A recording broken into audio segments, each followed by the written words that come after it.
Yan, pasok na naman tayo guys. Yan, service natin. Alright. Pasok na naman ang welder ng United Kingdom.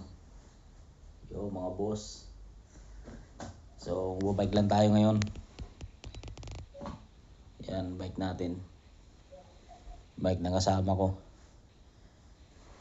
Alright, naka-ready na.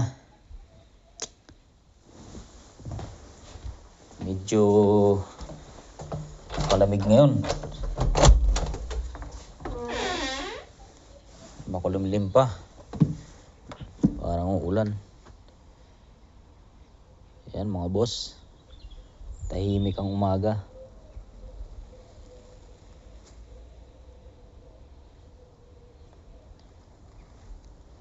Ayos.